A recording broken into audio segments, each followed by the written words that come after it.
Tripura Info News Update. A large group of journalists and editors in the state today held a sit in front of the Rabindra Shatavarshiki Bhavan on a 9-point charter of demands. From the morning, a large number of journalists from subdivisional, block and district headquarters had converged on the area in front of the iconic Rabindra Shatavarshiki Bhavan to take part in the sit-in program. Senior journalist and editor-proprietor of Ajke Faryad Patrika, Shanid Debroy led the program along with the editor-proprietors of Sayandan Patrika and Tripura Bhavishyat Patrika, Subal Dey and Pranab Sarkar respectively. Prominent among speakers in the sit-in program was Shanid Debroy, who highlighted the multiple problems faced by the media persons working in the state like insecurity, lack of office and home spaces and constraints in payment. এই রবীন্দ্র ভবনের সামনে এই জায়গাটাতে আপনারা বিভিন্ন ধরনের সমাবেশ লক্ষ্য করেছেন এবং আমরা যারা এই প্রফেশনে আছি আমরা নিউজও কভার করেছি, কিন্তু আজকে এই সমাবেশ একটি ব্যতিক্রমী সমাবেশ, যেখানে যারা নিউজ করতে আসতো আজকে তারাই এখানে সমাবেশে সমবেত হয়েছে তাদের নিজেদের কথা বলতে। স্বাভাবিকভাবে আগরতলাবাসী এবং ত্রিপুরাবাসীর মধ্যে এই প্রশ্ন উঠবে যে যারা অন্যের খবর করার জন্য এখানে আসে আজকে তারা কেন নিজেরা রাস্তায় নেমে এসছে, এই প্রশ্নটা সবার মনেই হবে। স্বাভাবিকভাবে আপনারা বুঝতে পারছেন যে একটা অনভিপ্রেত পরিস্থিতির পরিপ্রেক্ষিতে, যে পরিস্থিতিটাতে আমাদের পিঠ থেকে গেছে দেওয়ালে, সেই পরিস্থিতিতে আমাদের আজকে বাধ্য হয়ে রাস্তায় নামতে হয়েছে। আমাদের এই জায়গায় আসার কথা ছিল না। আমাদের কাজ হলো অফিসে এবং ফিল্ডে কাজ করা, মানুষ বিপন্ন মানুষের সংবাদ, বিপন্ন মানুষের কথা, বিপন্ন মানুষের দুর্দশার কথা সরকারের দৃষ্টিতে নিয়ে যাওয়া, তারা যাতে একটু সুফল পায় তার জন্য কাজ করা, উন্নয়নের পক্ষে কাজ করা, গণতন্ত্র রক্ষার পক্ষে কাজ করা।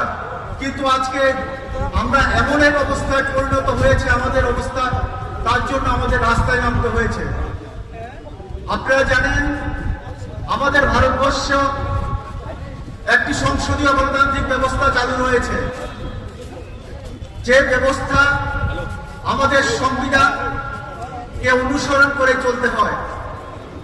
এবং এই যে ব্যবস্থা আমাদের মধ্যে রয়েছে, সংবিধান, আইনসভা, ব্যুরোক্রেসি, এই সব কিছু দেখাশোনার জন্য যাতে ঠিকমতো পরিচালিত হয় তার জন্য আমাদের সংবিধান রয়েছে। আর সবকিছু ঠিকভাবে চলছে কিনা সেটা পর্যবেক্ষণ করার জন্য অঘোষিতভাবে দায়িত্ব দেওয়া আছে সাংবাদিকদের কাছে। তাই জন্য ভারতবর্ষের সাংবাদিকদের বলা হয় অনির্বাচিত জনপ্রতিনিধি। আমরা জনগণের ভোটে, সরাসরি জনগণের ভোটে নির্বাচিত হই না, কিন্তু আমরা জনগণের নির্বাচিত প্রতিনিধি হিসাবে সমস্ত বিষয়ের উপরে আইনসভা থেকে ব্যুরোক্রেসি পর্যন্ত সব জায়গাতে যার ঠিকমতো চলছে কিনা আমরা ঠিকমতো পর্যবেক্ষণ করি এবং তার দায়িত্ব আমরা পালন করি। কিন্তু আপনারা জানেন যে তাই জন্যই আমাদের সংবিধানের এবং গণতন্ত্রের চতুর্থ স্তম্ভ বলে অভিহিত করা হয়। কিন্তু আমরা উদ্বেগের সঙ্গে লক্ষ্য করছি এই যে চারটি স্তম্ভের মধ্যে তিনটা স্তম্ভের স্ফীতি, উন্নতি, প্রগতি যে গতিতে হচ্ছে, চতুর্থ স্তম্ভের অগ্রগতি সে গতিতে হচ্ছে না। আমরা দিনের পর দিন বিভিন্নভাবে, বিভিন্ন কৌশলে, বিভিন্ন কায়দায় আমাদের দমিয়ে রাখা হচ্ছে এবং আমাদের গণতান্ত্রিক অধিকার, গণতান্ত্রিক কথা বলার কণ্ঠস্বর সবকিছু দমিয়ে রাখা হয়, যাতে আমরা ঠিক মতো কথা বলতে পারি না, সত্য কথা বলতে পারি না, আমরা লিখতে পারি না, আমাদের লেখার মধ্যে বিভিন্ন ধরনের বাধা সৃষ্টি করা হয়। এবং অবাক করার বিষয় হলো, যারা জনগণের ভোটে নির্বাচিত হয়ে সংসদে যান অথবা বিধানসভায় যান, আইনসভায় যান, আইন প্রণয়ন করেন, তারা নিয়মিত আমাদের উপদেশ জ্ঞান নিয়ে চলেন যে আমাদের কি করতে হবে। আর আমরা যখন সংবিধান মেনে কাজ করতে যাই সেখানে আমাদের উপর বিভিন্ন ধরনের সমস্যা, বাধা ইত্যাদি ইত্যাদি নেমে আসে। আপনারা জানেন আজকে ত্রিপুরা রাজ্যে আমরা সবচেয়ে গর্বিত যে ত্রিপুরা রাজ্যে আজকে আমরা এমন একজন মুখ্যমন্ত্রীকে পেয়েছি যিনি একজন উচ্চশিক্ষিত মুখ্যমন্ত্রী, অত্যন্ত রুচিবান এবং তিনি মিডিয়া বান্ধব। কিন্তু তারপরেও আমরা লক্ষ্য করছি তিনি অনেকভাবে চেষ্টা করছেন রাজ্যের সাংবাদিকদের জীবনযাত্রার মান উন্নত করার জন্য, রাজ্যের সাংবাদিকরা যাতে তাদের গণতান্ত্রিক অধিকার ভোগ করতে পারে এবং তাদের সমস্যাগুলি যাতে চিহ্নিত করে তাদের সমাধান করা যায় তার জন্য তিনি ইতিমধ্যে অনেকগুলো ইনিশিয়েটিভ নিয়েছেন। কিন্তু তারপরেও আমরা লক্ষ্য করছি সাংবাদিকদের বিরুদ্ধে একটা চক্র, একটা স্বার্থান্বেষী চক্র বিভিন্নভাবে সক্রিয়, যাতে সাংবাদিকরা তাদের নিরাপত্তা বিঘ্নিত হয়, তারা যাতে স্বাভাবিক গতিতে কাজ করতে না পারে। শুধু সাংবাদিক নয়, আমরা যারা সংবাদকর্মী ত্রিপুরা রাজ্যের, আপনারা জানেন সংবিধানের অন্য 3 যে স্তম্ভের কথা আমি বলেছি, তারা যখন রাতে সারাদিনের কাজের পরে রাতে গিয়ে বাড়িতে ঘুমায়, আর সাংবাদিকরা কিন্তু সারা রাত ধরে সাংবাদিক এবং সংবাদকর্মীরা কাজ করে যখন তারা বাড়িতে ফেরে অনেক রাতে, তাদের কিন্তু নিরাপত্তার অভাব বোধ হয়। ইতিমধ্যে আপনারা দেখেছেন অনেকগুলো ইনসিডেন্ট ত্রিপুরা রাজ্যে ঘটেছে। আমাদের রাজ্যে সাংবাদিকরা কাজ করে বাড়িতে ফেরার পথে বিভিন্ন জায়গায় আক্রান্ত হয়েছে। তাই আমাদের প্রথম এবং প্রধান দাবি সাংবাদিকদের নিরাপত্তা নিশ্চিত করতে হবে, কারণ সাংবাদিকদের নিরাপত্তা নিশ্চিত না করলে এই দেশের উন্নয়ন ঠিক মতো হবে না, এদেশের সংবিধান সুরক্ষিত হবে না, এদেশের আইনসভা সুরক্ষিত হবে না, এদেশের প্রশাসনিক ব্যবস্থা সুরক্ষিত হবে না। তাই জন্য মানুষের স্বার্থে, জনগণের স্বার্থে, সংবিধানের স্বার্থে সাংবাদিকদের নিরাপত্তা নিশ্চিত করা অত্যন্ত জরুরি। তাই আমরা সরকারের কাছে অত্যন্ত বিনীতভাবে দাবি জানাবো, রাজ্যের প্রতিটা সাংবাদিক এবং সংবাদকর্মী নিরাপত্তা আপনারা 100% নিশ্চিত করবেন। আমরা আরো বেশি উদ্বিগ্ন এই কারণে যে কিছু ছদ্মবেশী সমাজসেবী আছে, আপনারা জানবেন হঠাৎ করে ত্রিপুরা রাজ্যে বিশিষ্ট সমাজসেবীর সংখ্যা বেড়ে গিয়েছে এবং তারা যে কবে কি কোন সময় কার সমাজসেবা করেছে আমাদের জানা নেই, কিন্তু এরা সমাজসেবী হঠাৎ হয়ে গেছে, বিশিষ্ট সমাজসেবী। মঞ্চের আলোতে প্রজাপতি সেজে এরা বিশাল বিশাল বক্তৃতা দেয়, অথচ এদের এই মুখোশের আড়ালে এদের অনেক চেহারা, এবং এদের চেহারা ত্রিপুরা রাজ্যটা তো খুব ছোট, সবাই সবাইকে চেনে, এবং এরা যে কত বড় সমাজসেবী আমরা সবাই জানি। আর এই তথাকথিত সমাজসেবীরা আজকে নিজেদের আলখেল্লার আড়ালে সাংবাদিকদের বিভিন্নভাবে শোষণ করে যাচ্ছে, বিভিন্নভাবে প্রত্যক্ষ এবং পরোক্ষভাবে সাংবাদিকদের নিরাপত্তা বিঘ্নিত করছে। আমরা সরকারের কাছে অনুরোধ করব, এই তথাকথিত সমাজসেবীদের মুখোশ খুলে দিয়ে তাদের বিরুদ্ধে ব্যবস্থা গ্রহণ করুন, যাতে সাংবাদিকরা নিরাপদে নির্বিঘ্নে সাংবাদিক দায়িত্ব পালন করতে পারে। কারণ সাংবাদিকরা বিপন্ন হলে সমস্ত কিছুই বিপন্ন হবে। আমাদের আরো কিছু দাবি দেওয়া আছে, আপনারা জানেন যে এই রাজ্যে বর্তমান প্রগতির যুগে বা প্রগ্রেসের যুগে আমরা দেখতে পাচ্ছি সমাজের বিভিন্ন স্তরে স্কুল, কলেজ, সমস্ত শিক্ষা কিন্তু আমরা দিতে পারছি, এবং যার ফলে ঘরে ঘরে শিক্ষিত বেকারদের কিন্তু ভরে আছে। এই শিক্ষিত বেকারদেরই একটা অংশ যখন কোনো কাজ বা কোনো কিছু পাচ্ছে না, তারা কিন্তু সাংবাদিকতায় যোগদান করেছে। সরকারের জন্য স্বাভাবিকভাবে দায়িত্ব যে তাদের জন্য, যেহেতু আমরা চাকরিও দিতে পারছি না, তারা যেহেতু একটা মহান প্রফেশন করছে, সরকার তাদের সহযোগিতা করা নৈতিক কর্তব্য মনে করি। এবং পাশাপাশি যে বেকার সমস্যা আসছে, এখন যে বেকার সমস্যা আসছে, এটা একটা মহামারীর শেষ দিচ্ছে। কারণ সরকারের আজকে যারা শিক্ষিত বেকার হয়ে গেছে, তারা ব্যবসা করতে পারবে না, কারণ ব্যবসাটাও মাল্টিন্যাশনাল কোম্পানির পুষ্টিভূত হয়ে গেছে। তাহলে এই যুবকরা যাবে কোথায়? আমি সরকারের কাছে আবার বলবো, যেটা বামফ্রন্ট সরকারও করে নাই, বর্তমান সরকার কিন্তু এই ধরনের শিক্ষিত বেকারদের জন্য কিছু করছে না, বা আমাদের সাংবাদিক ভাইদের জন্য কিছু করতে পারছে না। আর পাশাপাশি আমি একটা জিনিস বারবারই বলবো, আমার পূর্ববর্তী বক্তারা বলে গেছেন যে আমাদের এই সাংবাদিক ভাইরা যখন রাত্রে কাজ করার পর বাড়িতে ফিরে নানা প্রতিবন্ধকতা আসে, সঠিকভাবে নির্যাতন হয়, কিন্তু তার কিন্তু আমরা সরকারের তরফে কোনো অ্যাসুরেন্স পাচ্ছি না যে তাদের আমরা সিকিউরিটি আমরা দেখব। কারণ আমরা সরকারের বক্তব্যই আমরা বিভিন্ন পত্রিকে আমরা প্রকাশ করছি, সরকার এটা দেখবে না কেন? আজকে আমাদের সাংবাদিক ভাই বোনেরা, আমি আশা করবো তাদের সিকিউরিটি বা তাদের যে কোনো ধরনের আর্থিক সহযোগিতা এবং তাদের কোনো পরিকল্পনা অবশ্যই জানা উচিত। এবং আমি সবচেয়ে বেশি আনন্দিত করছি যারা আজকে এই উদ্যোগটা নিয়েছে, আমি দুজনকে আমি সাধুবাদ জানাই। প্রতি বছর এই ধরনের সমাবেশ হওয়া উচিত। এখানে কোনো দল থাকবে না, কিছুই থাকবে না, কারণ সার্বিকভাবে মানে আমাদের যে সাংবাদিক ভাই বোনদের মানে কল্যাণে আমরা এটা করছি। এবং আমি পুনরায় তাদের কাছে অ্যাপিল করবো প্রতি বছর এই ধরনের সমাবেশ হওয়া উচিত। কারণ সমাবেশে উপস্থিত সুবল দাস, অনেক দাস সহ, সঞ্জয় দাস সহ সিনিয়র সংবাদ মাধ্যমের ব্যক্তিত্ব এবং আমার কলিগস যারা রাজ্যের বিভিন্ন প্রান্তে সংবাদ সংগ্রহের কাজ নিষ্ঠা সহকারে করছেন। আসলে আমি আস্তে আস্তে শুনছিলাম, এই মঞ্চে দাঁড়িয়ে কেউ কেউ বলছিলেন, শুধু বলছিলেন না, আমরা সবাই জানি এই জায়গায় মঞ্চ করে বিভিন্ন সময়ে রাজনৈতিক দলগুলোকে আমরা দেখি সভা সমাবেশ করার জন্য। দুর্ভাগ্যের হলেও সত্যি, আমরা যারা সংবাদ মাধ্যমে কাজ করি আমাদের এই সমাবেশ করতে হচ্ছে। আমাদের এই সমাবেশ করতে হচ্ছে এই কারণে, আমরা যারা সংবাদ মাধ্যমের সাথে যুক্ত, আমরা মনে করি আমাদের নিরাপত্তা বিঘ্নিত হচ্ছে। আমরা মনে করি আমাদের যে দাবি দাবাগুলো আছে,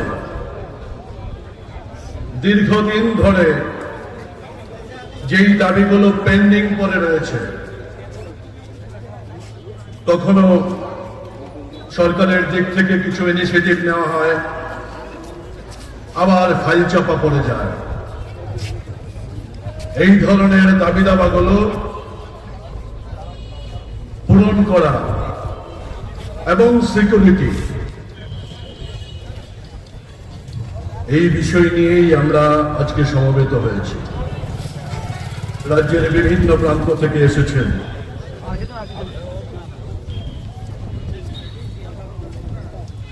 আজকে আলোচনা করতে গিয়ে অনেকেই হয়তো আলোচনা করবেন, আমি খুব সংক্ষেপে এই নাটশেল যে কথাটা বলতে চাই। যখন 18 সালে বিজেপি সরকারটা ক্ষমতায় এসছে, তার আগে এই সরকারের প্রতিশ্রুতি ছিল সাংবাদিকদের নিরাপত্তা বিধান করবে, সাংবাদিকদের পাশে দাঁড়াবে, সাংবাদিক বান্ধব হবে। এবং এই সরকার সাংবাদিক বান্ধব নয়, এই দাবিও এই মঞ্চে দাঁড়িয়ে করা যায় না। বিশেষ করে আমরা ইলেকট্রনিক্স মিডিয়ার যারা কাজ করি, এই গভর্নমেন্ট 18 সালে প্রথম আমাদের ইলেকট্রনিক্স মিডিয়াগুলোকে সম্মান প্রদান করেছে, একটা বিজ্ঞাপন নীতিতে নিয়ে এসছে। দুর্ভাগ্যের হলেও সত্যি, এর আগে পর্যন্ত ইলেকট্রনিক্স মিডিয়ায় ন্যূনতম বাজেট বরাদ্দ ছিল না। যতখানি বাজেট ছিল, সেই বাজেটগুলো 1-2 মিডিয়ার মধ্যেই বণ্টিত হতো, বাকি সাধারণ মিডিয়ার মধ্যে এই বাজেটগুলো বণ্টিত হতো না। প্রথমবার ইলেকট্রনিক্স মিডিয়াকে পলিসির মধ্যে ঢুকিয়েছে বর্তমান গভর্নমেন্ট। বেশ কিছু ভালো কাজ করেছে।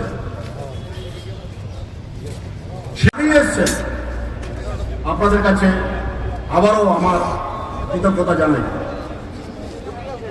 দাবি দাওয়া নিয়ে অনেকে বলেছেন, এখানে রয়েছে সুবোধ দে মহোদয়, সঞ্জয় পাল মহোদয়, সানিক দেবদার মহোদয়ের মতো সাংবাদিকরা, সম্পাদকরা রয়েছেন। তাদেরকে প্রণাম জানিয়ে, শ্রদ্ধা জানিয়ে আমি বক্তব্য শুরু করছি। বক্তব্য শুরুর আগে আমি আপনাদের বলতে চাই, সারা রাত যখন সাংবাদিকরা আক্রান্ত হন, সমস্যায় পড়েন, তখন কিন্তু আমি আপনাদের কাছে যাই। এটা ভাবার কোনো কারণ নেই যে আমি একা যান, সাথে অনেকে যান। আর যারা আজকে এখানে এসেছেন, যাদের নাম আমি বলেছি একটু আগে, তারা আমাকে উৎসাহিত করেন, তারা আমাকে বলেন যে তুমি যাও, আমরা আছি। আমরা আপনাদের সাথে যে আছি, সেই বার্তাটা আজকে আপনারা দেখেছেন। সিনিয়ররা এখানে আছে, তারা আমাদের সাথে আছে বলেই আমরা কাজ করতে শক্তি পাই।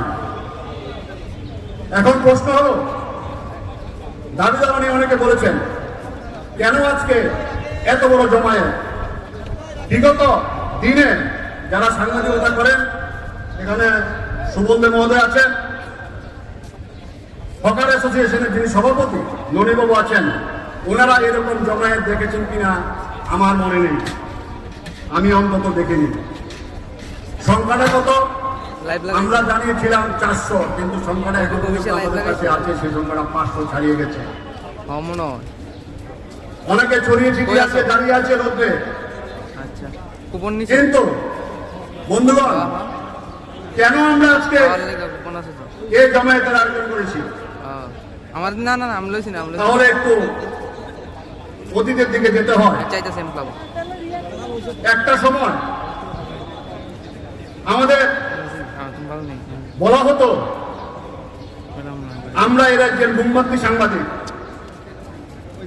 আমরা এই রবীন্দ্র ভবনের সামনে প্রায় 6 মাস মোমবাতি জ্বালিয়েছিলাম সুদীপ শান্তনুর বিচার চেয়ে।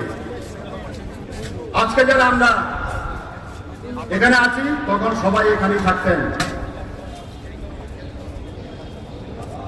এই আমলে সরকার পরিবর্তনের পর আমাদের বলা হচ্ছে আমরা দালাল গোষ্ঠী, কোন আমলে বলা হচ্ছে আমাদের মোমবাতি সাংবাদিক, কোন আমাদের বলা হচ্ছে দালাল গোষ্ঠী। তাহলে একটা জায়গা বন্ধু পরিষ্কার, আমাদের পথ সঠিক আছে, আমরা সঠিক পথে চলছি। যেখানে অন্যায়, সে প্রতিবাদ হবেই হবে। কোন সত্যি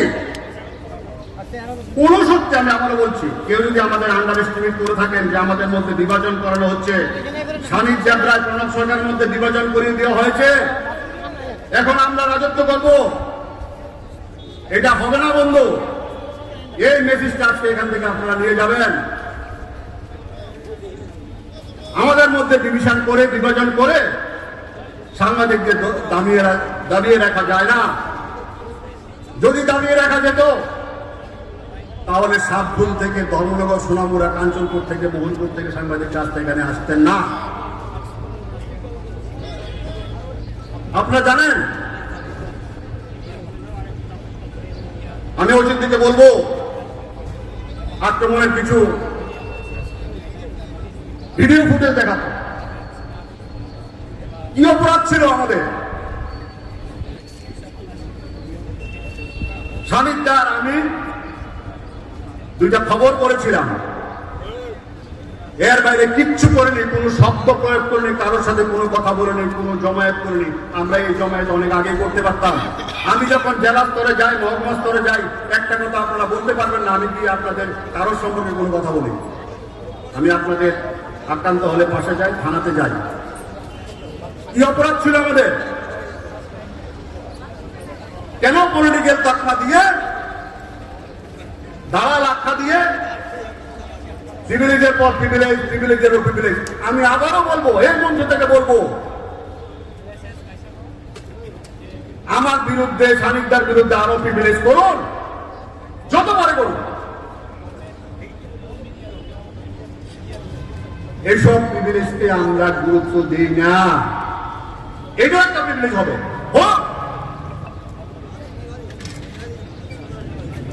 কি করবে জেনে বেড়াবে। আমি যদি অন্যায় না করে কেউ বলতে পারবেন না এই সাংবাদিকরা যারা এসছেন কোন ধরনের অন্যায় কাজ, কোন ধরনের 2 নম্বরী কাজ আপনারা শুনেছেন বা আমি করেছি বা আমরা করেছি।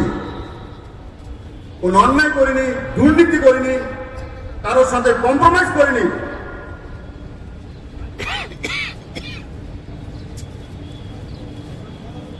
আমি বলবো আপনারা একটু ভিডিওটা দেখুন, কি অপরাধ ছিল আমাদের। আমরা সুবলদার নেতৃত্বে আমরা রাজ্যের মাননীয় মুখ্যমন্ত্রীর কাছে গেছি।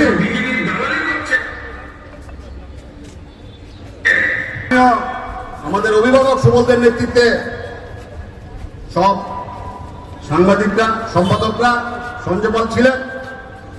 আমরা মাননীয় মুখ্যমন্ত্রীর কাছে গিয়েছিলাম, বিচার চেয়েছিলাম। বন্ধুগণ, বিচার আমরা পাইনি আজও। তারপরে কি হয়েছে? তারপরে নোটিশের পর নোটিশ, প্রিভিলেজের পর প্রিভিলেজ। কে বাবুলি বেশি যদি চ্যালেঞ্জ করে এই জমায়েত আমরা যিনি যেখানে বলেন সেখানে করে দেখাতে পারি। কারণ এই শহরের মানুষ, এই রাজ্যের মানুষ আমাদের চেনে, যারা বলে ওদেরকেও চেনে। আরেকজন এসছে হারা বলে টাইগার নেতা, টাইগার নেতা প্রতিনিয়ত হুমকি দিচ্ছে, প্রতিনিয়ত সোশ্যাল মিডিয়াতে হুমকি দিচ্ছে। আমরা এসব গুলোকে যদি কেউ মনে করে থাকে, আমাদের অতীত যদি জানে, অনেকে তো পোস্ট অফিসে গেছেন আমাদের রেকর্ড জানার জন্য, ফরিয়াদের রেকর্ড জানার জন্য, হেডলাইন্সের রেকর্ড জানার জন্য। এই জমা করেছে, অপরাধটা কি ছিল? আপনারা বেআইনি কাজ করবেন, আমরা বলতে পারবো না, লিখতে পারবো না, দেখাতে পারবো না। আর যদি বেশি বেশি সামাজিক মাধ্যমে এইসব করেন, আমি বলে দিয়ে যাচ্ছি, যা বলি তা আমরা করি, এর থেকে বেশি করি। সাংবাদিক আমাদের অপরাধ কি ছিল? সাংবাদিকরা পেনশন আগে ছিল 1000, পরিবর্তনের পর পেনশন হয়েছে 10,000। ফ্যামিলি পেনশন চালু হয়েছে। এই ফ্যামিলি পেনশনের কাগজ আমরা প্রত্যেকটা বাড়িতে গিয়ে ওদের পরিবারের হাতে তুলে দিয়ে এসেছি। এরকম মিডিয়া ছিল রাজ্যে। মহকুমা স্তরে প্রেস জ্যাকেট থেকে শুরু করে, এক্সপ্লেনেশন কার্ড থেকে শুরু করে, একটা সময় এক্সপ্লেনেশন কার্ড ছিল শুধু একটা বাড়ি পছন্দ করে দিত, সে বাড়ি থেকে এক্সপ্লেনেশন কার্ড হতো। এখন মহকুমা স্তরে সাংবাদিকরা এক্সপ্লেনেশন কার্ড পায়, তাদের স্বাধীনতা অর্জিত হয়েছে, যে দাবি দীর্ঘদিন ধরে করেছিলেন। এক্সপ্লেনেশন স্বীকৃতির জন্য সেই স্বীকৃতি আপনারা পেয়েছেন। পেনশন 10,000 টাকা করে পাচ্ছেন। আমরা বলেছি এই পেনশন 20,000 টাকা করা হোক। 10,000 টাকা দিয়ে কি চলে? ফ্যামিলি পেনশন যারা 5,000 টাকা করে পাচ্ছেন তাদের 10,000 টাকা করতে বলেছি। বিজ্ঞাপনের রেট বাড়েনি, সেই রেট বাড়াতে বলেছি। এটা আমাদের অপরাধ? এটা বললে বাহুবলি, দুর্নীতি দেখালে বাহুবলি, দালাল। বেশি বললে আমরা যারা বলবেন আমরা ওইখানে গিয়েই করবো আন্দোলন। একটা ঘোষণা দিয়েছিলাম, যেখানে সাংবাদিক আক্রান্ত হবে সেই স্পটে যাব। এখন পর্যন্ত একটা ঘোষণা মিস হয়নি আমার। প্রত্যেকটা জায়গায় কালকেও কমলং গেছি, যাবো যত রাত্রি হোক। একটা সাংবাদিক যদি আক্রান্ত হয়, একটা সাংবাদিক যদি সামাজিক মাধ্যমে গালিগালাজ করেন, বিশ্রীভাবে যদি গালিগালাজ করেন, কাউকে মাফিয়া তাকমা যদি দেন, কাউকে দালাল তাকমা যদি দেন, তাহলে কিন্তু পরিণতি ভুগতে হবে। আমি বলে দিচ্ছি, যা খুশি করেন, প্রিভিলেজ করেন, কেস করেন, যা খুশি করেন, আমাদের সাথে সাংবাদিক ভাইয়েরা আছে। কেন? আজকে যারা এসছেন তারা সবাই আমাদের সাথে 10, 12, 15 বছর ধরে আছে। আমরা ভোটের পাখি না। ভোট আসলে আমার সাংবাদিকরা ভাইরা ভালো, ভোট চলে গেলে ওদেরকে আমরা দেখবো না, এরকম সিস্টেম নেই আমাদের মধ্যে।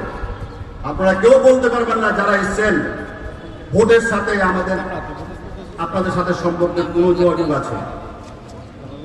যখন আপনাদের কোনো সমস্যা পড়ে আগরতলা শহরে যদি আপনারা সিট না পান, রক্ত না পান, আমরা কখনো কে কোন দলের কোন পত্রিকাতে লিখেন সে কিছু আমরা দেখি না। এ ছিল আমাদের অপরাধ। আমরা 2 টাকার মূল্যে